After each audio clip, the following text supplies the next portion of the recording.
Dan manusia diciptakan sebagai gambar dan rupanya yang sungguh amat baik. Allah mau menyapa terus ciptaannya, memperbaiki segala kerusakan dan terputusnya hubungan-hubungan yang diakibatkan oleh dosa manusia. Semua ciptaan saling tergantung dan saling memberi kehidupan selama di dunia. Bukan hanya manusia yang akan mendatangkan keselamatan, maka manusia bukan penguasa yang hanya hidup untuk dirinya.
Setiap makhluk adalah wujud kelembutan hati Bapa yang memberinya tempat di dunia.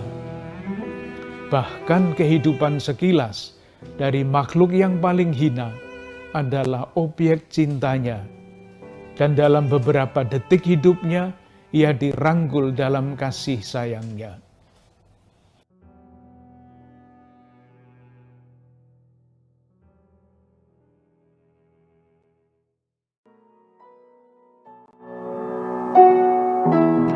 Masalah sampah plastik memang merupakan salah satu masalah lingkungan hidup yang tak habis-habisnya didiskusikan. Ada banyak hal yang bisa kita lakukan untuk mengatasi masalah sampah plastik, baik secara individual maupun secara sosial, dalam keluarga, komunitas tetangga, gereja, sekolah, kampus, kantor, dan sebagainya. Kita semua dapat berpartisipasi di dalamnya. Berikut ini adalah aksi-aksi nyata yang bisa kita lakukan. Hentikan penggunaan dan pembelian kantong plastik atau tas kresek sekarang juga. Jika berbelanja, bawalah tas atau keranjang yang dapat digunakan berulang-ulang. Bawalah dan pakailah termos sendiri jika membeli minuman di kedai kopi. Belilah minuman yang dikemas dalam botol berbahan gelas, karena gelas lebih mudah dan lebih murah untuk didaur ulang. Gunakanlah galon isi ulang jika membeli air. Jika Anda pemilik restoran atau pabrik makanan atau minuman, gunakanlah kontainer ramah lingkungan untuk mengemas makanan dan minuman Anda, seperti kontainer berbahan kardus atau karton. Belilah alat cukur yang bisa diganti berulang-ulang pisaunya. Hentikanlah pembelian alat cukur sekali pakai. Di berbagai negara, supermarket yang bertanggung jawab tidak lagi mengemas barang-barang jualannya dalam kemasan plastik kecil-kecil. Mereka mempersilahkan pembeli untuk memilih dan memasukkan makanan yang ingin dibeli dengan kantong kain yang mereka bawa sendiri, atau supermarket menyediakan kantong kertas yang lebih ramah lingkungan. Hentikan penggunaan sedotan, karena sedotan yang dibuang ke laut dan termakan oleh binatang laut dapat melukai organ tubuh mereka. Jika sangat terpaksa, gunakanlah sedotan yang terbuat dari tepung tapioka atau tepung jagung karena lebih cepat dan mudah terurai.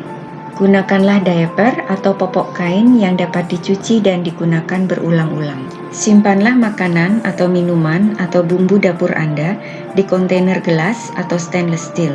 Jadikanlah rumah dan keluarga Anda bebas plastik. Jika Anda pendidik atau pengajar di sekolah, kelompok hobi, sekolah minggu, dan sebagainya, dukunglah pendidikan sampah plastik yang digalakkan oleh pemerintah untuk membangun kesadaran tentang sampah plastik sejak muda. Hasilnya akan terlihat baik dalam jangka pendek maupun jangka panjang. Ikutlah bertanggung jawab mensortir sampah, mana yang sampah plastik, mana yang organik, dan mana yang bukan organik. Hal itu akan meningkatkan efisiensi penanganan sampah. Jangan dibuang sembarangan di kali, di pinggir jalan, di rumput, atau di tempat-tempat yang tidak semestinya. Dukunglah kebijakan-kebijakan pemerintah untuk mengurangi sampah plastik. Usulkan ide-ide cemerlang untuk mengurangi dan mengelola sampah plastik, seperti yang dilakukan oleh perusahaan SC Johnson, yaitu mendirikan bank plastik yang memberdayakan kelompok berpenghasilan rendah untuk dapat meningkatkan penghasilan mereka dengan cara mengumpulkan dan menjual sampah plastik yang hasilnya dapat digunakan untuk membeli makanan dan obat-obatan.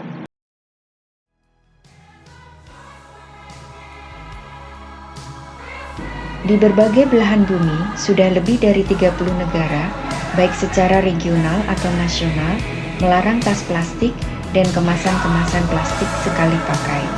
Bahkan beberapa di antaranya memungut pajak yang besar untuk perusahaan-perusahaan yang masih menggunakan tas plastik.